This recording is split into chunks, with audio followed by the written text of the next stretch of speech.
The story begins in a noble's mansion where a blind boy named Kunan is surrounded by his loved ones, all of whom have sympathetic looks on their faces. Everyone has always told him that his eyes weren't capable of seeing, so he often wonders what it really means to see. His father explains to him that seeing means having the ability to perceive colors and shapes. Apparently, Kunan became blind because his eyes bear the hero's scar, a mark left by the famous knight Hister Hulia. Having such a scar isn't ordinary, his father tells him, so Kunan should feel somewhat proud of it and not ashamed. Despite that, even the maids whisper among themselves, thinking it's still sad, and they can't help but feel bad for him. Kunan overhears them and wonders why they would feel sorry for someone just because that person cannot see. Later that day, his magic teacher arrives, and a maid walks him over to the study room. On the way, Kunan asks the maid whether it's even necessary for him to learn magic at all. The maid tells him that it would be a waste of his talent if he doesn't.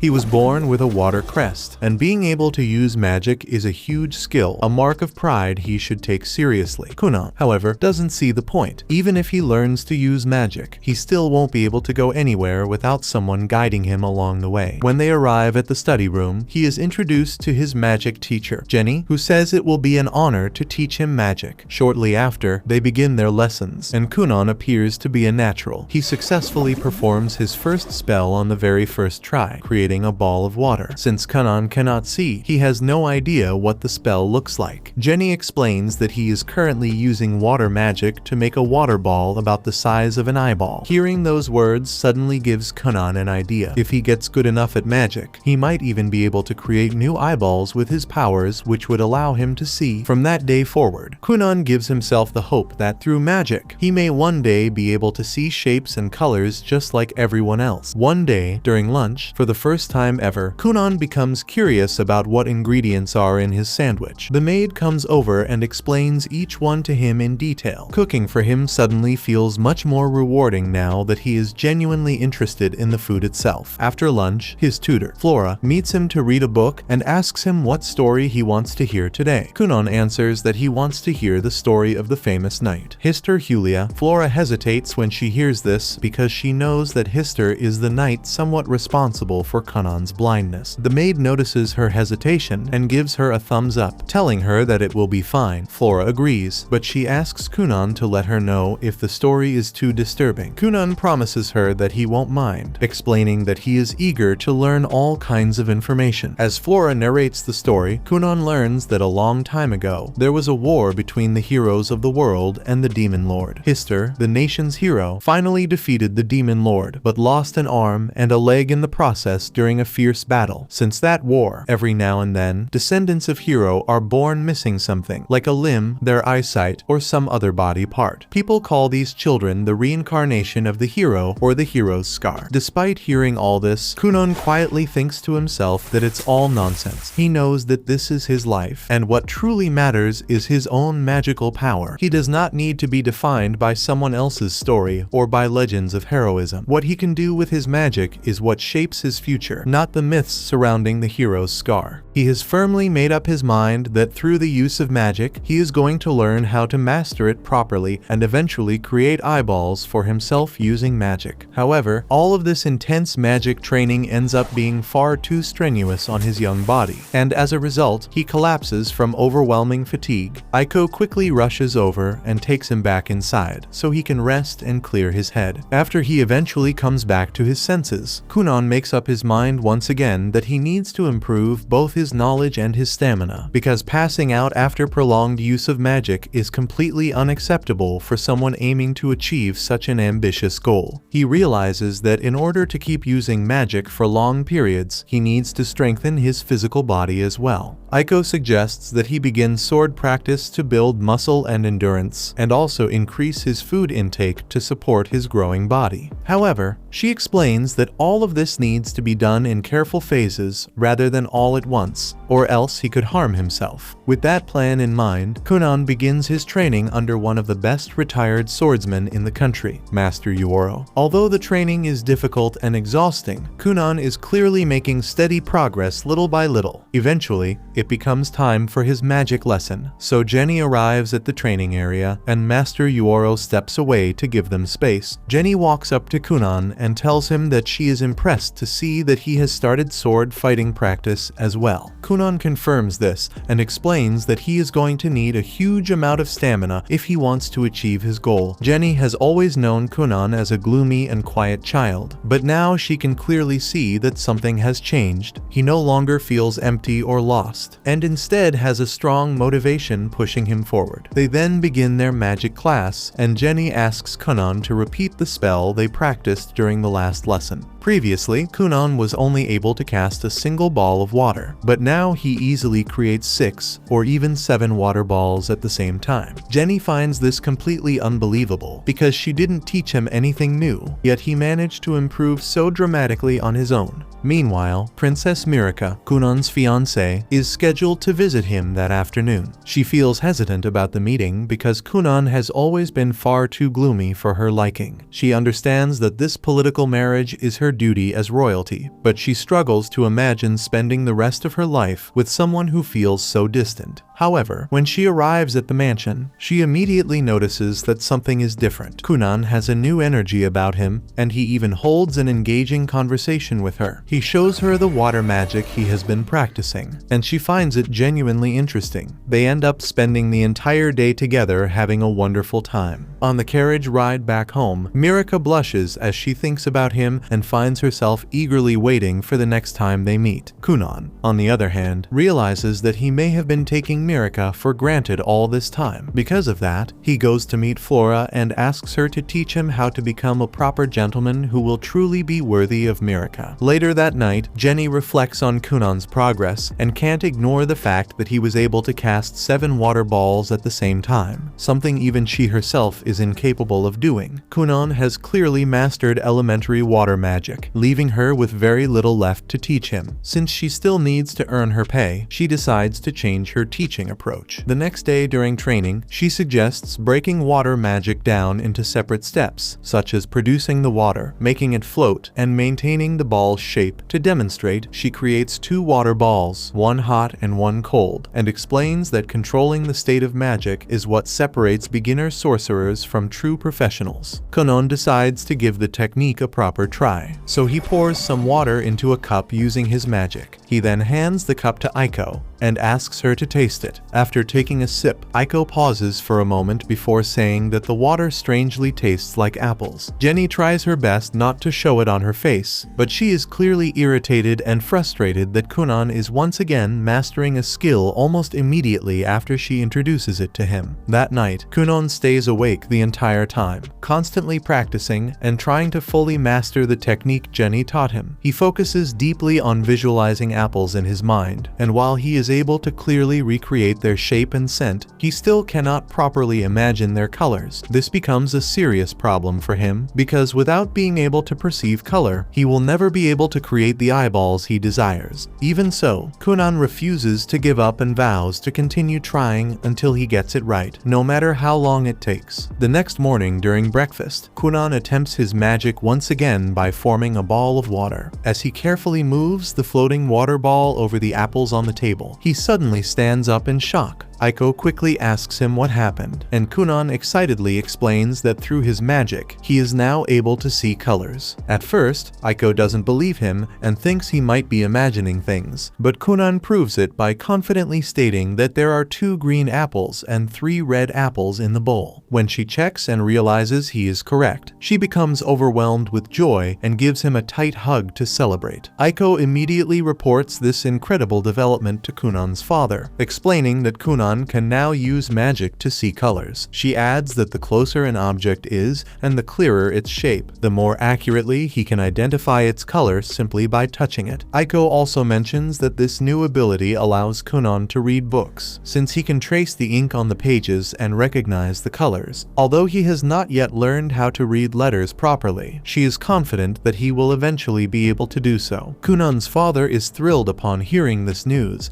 and feels deeply proud that his son is making such real and meaningful progress. The following day, Kunan attempts to surprise Jenny before she arrives by creating a massive red ball of water using his magic. However, just as he is concentrating, the rest of his family suddenly shows up, startling him badly. He loses his composure, causing the red water to burst and splash everywhere, completely covering both him and Aiko. Kunan ends up looking as though he is drenched in blood, which causes his mother to panic in terror and faint on the spot. Kunan has no idea why his mom just fainted, so Aiko explains that blood is red in color, so his mom just got a little spooked out. Kunan's father immediately scolds him for frightening his mother and punishes him by cutting off his allowance for 2 months. As for Aiko, he announces that her pay will be cut for 3 months. Since Aiko is entirely motivated by money, she faints the moment she hears this punishment. Meanwhile, Jenny watches the entire scene unfold from behind a nearby bush. As she observes everything, she realizes that Kunan is far more talented than she ever expected. With the speed of his growth, she comes to believe that he may one day earn the highest honor in the world, the title of Cerulean Sorcerer.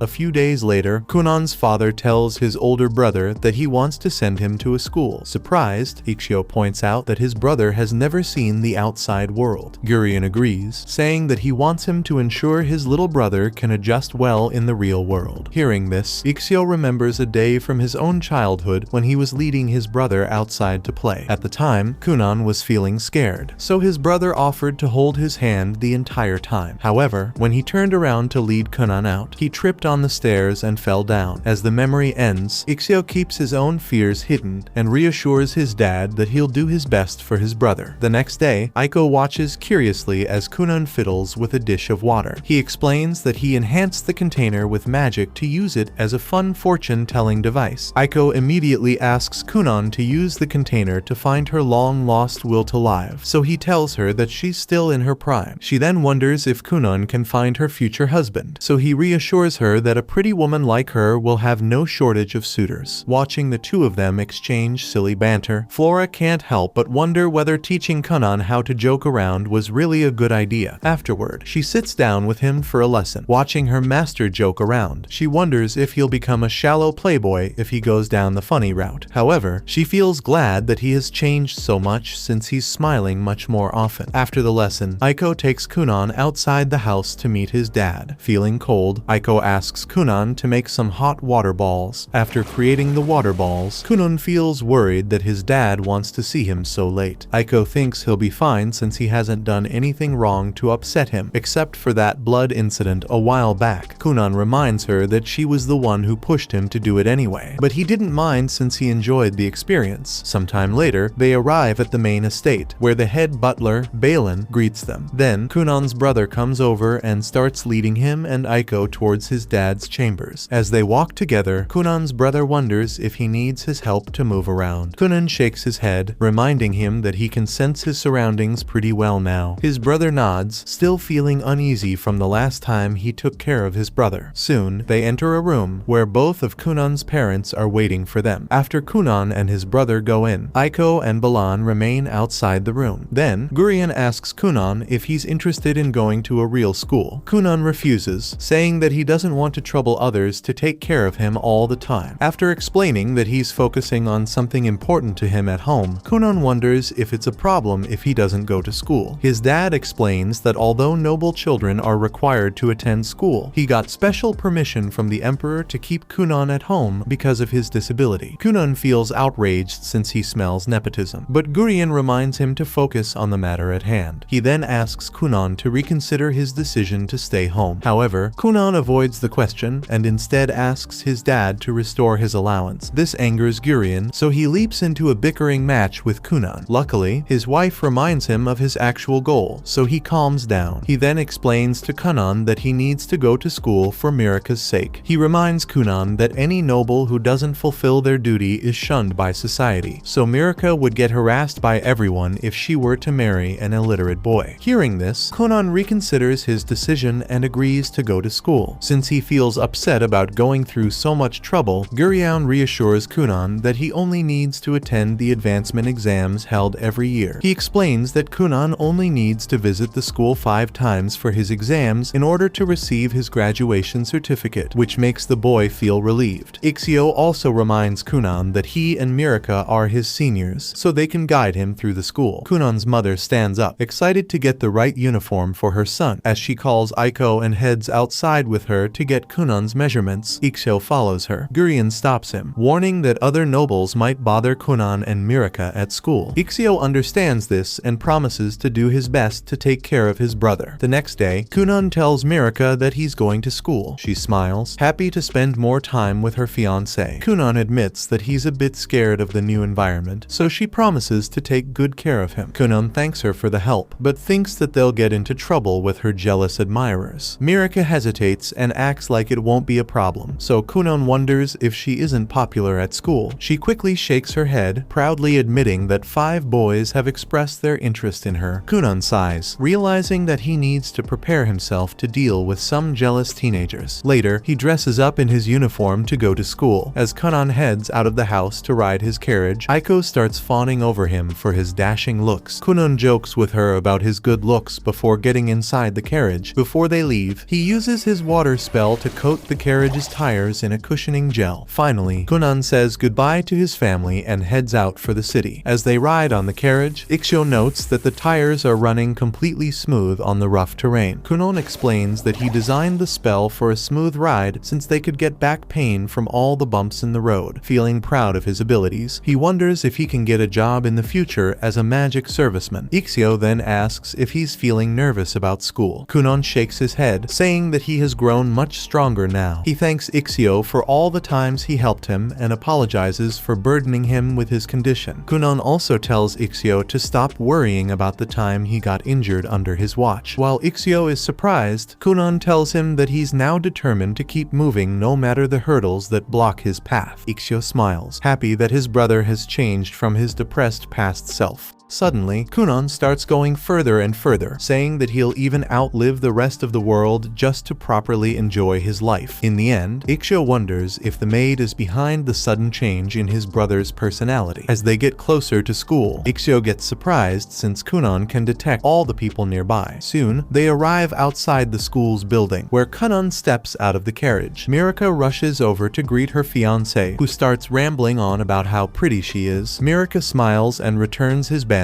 leaving Ixio completely baffled. Mirika then turns around to lead Kunan inside, but he remains standing in his spot. While Mirika feels confused, Kunan pays attention to all the voices he's hearing from inside the building. Although he feels some pressure in facing so many people, this time he feels confident that he can handle it. Once he's mentally prepared, Kunan reaches his hand out to Mirika. He asks her to escort him like a delicate girl, so she smiles and agrees. Meanwhile, in another part of the school, Kunan's special teacher, Cast, wonders why her new student hasn't arrived yet. Knowing that Kunan is the son of a marquess, she starts to question whether a teacher as inexperienced as herself is truly capable of instructing him. Cast then hears some girls around her gushing over a handsome new student. While she watches in shock, Kunan walks away with his fiancée. Cast quickly regains her bearings and catches up and introduces herself as his new teacher. Kunan returns her greeting like a girl, explaining that he's playing the part of a delicate lady. This completely stuns Cast, but the school bell rings and breaks her out of the awkward situation. Then, Mirika and Ixio leave Kunan with his teacher and head off to their classes. After the two of them walk away, Cast thinks that she'll have her hands full with this weirdo student. Nearby, some students watch Kunan from a window. One of them points out that Kunan is blessed with a hero's scar, so the prince gets angered. Seeing his anger, the rest of Prince Lyle's lackeys quickly cover up their praises with fake insults. Then, Then, the prince turns around and tells his group to follow him. Meanwhile, Cast gets ready to take Kunan's advancement exam in a private room. She asks Kunan if he knows the gist of it, so he nods. Cast explains that although exams are usually taken with long gaps in between, Kunan will get to attempt his exams in a shorter period. Kunan feels confused, so she reveals that his dad negotiated with the king to get a special exception for his son. Kunan then points out that his dad is actually close friends with the king. However, he can't help but feel guilty that his father had to rely on nepotism on his behalf. Kunan apologizes to Cast for pressuring the school for his sake, but she pretends to ignore it. However, he keeps going and starts complaining about the rampant corruption within noble society. Cast quietly hands Kunan the exam paper, trying to shift his focus to somewhere else. Kunan ignores it and keeps insulting his corrupt father, so Cast finally begs him to stop involving her with the politics of high society. A little while later, she takes Kunan's exam papers and sits alone to grade them. Since Kunan kept yapping about noble families, Cast expects his test answers to be horrible. However, as she actually checks his answers, she gets shocked to see that he got them all correct. Elsewhere, Kunan heads to the cafeteria to have lunch with Mirika. Suddenly, Prince Lyle and his group stop them. Lyle calls out to his sister, prompting her to nervously fuss with her clothes. Kunan wonders who stopped her and steps forward to confront Lyle. Behind them, Ikshyo walks over, shocked to see a noble family member harassing his brother. Meanwhile, Lyle insults Kunan for getting engaged to his sister despite his disability. Although Mirika feels upset, she feels powerless to speak up against her elder brother. Kunan senses her discomfort, so he gets ready to punish Lyle. Before he can move, Ikshyo steps in to mediate the situation. Unfortunately, Lyle gets angry and orders him to get out of the way. While Ikshyo feels trapped, Kunan quietly uses his water spell to gather water from his surroundings. He then directs all of it toward Lyle's pants, making it look like he peed himself. Kunan then innocently points out that the prince has a wet spot on his pants, which shocks everyone. Lyle gets embarrassed and claims that he didn't do it, but he quickly leaves the area to clean himself up. After he leaves, Ikshyo immediately realizes that Kunan played a prank on the prince. He asks his brother if he's the one who messed with Lyle, but Kunan acts like he doesn't know anything. Ikshyo then sits down with Kunan and Mirika to have lunch. After they all get their food, Kunan asks Mirika who Lyle was. She explains that he's her older brother, so Kunan feels sad that he's too mean to her. Kunan thanks Ikshyo for always being a kind sibling to him. Meanwhile, Ikshyo feels terrified since Kunan just humiliated a royal prince in public. Mirika tells him to stop worrying about it, but Ikshyo knows he'll get into trouble soon. Elsewhere, Lyle angrily stomps away, furious about the embarrassment he just went through. Meanwhile, Kunan is having lunch together with his group while they talk about what happened earlier. They all wonder why Lyle openly stood in front of them and didn't even try to hide his violent attitude. Mirika is the first to give her thoughts, presuming that Lyle most likely acted that way to keep her in check. She explains that Lyle is the 6th prince, while she herself is the 9th princess, which naturally places her below him in the royal hierarchy. However, Mirika continues by pointing out that since she is now engaged to Kunan,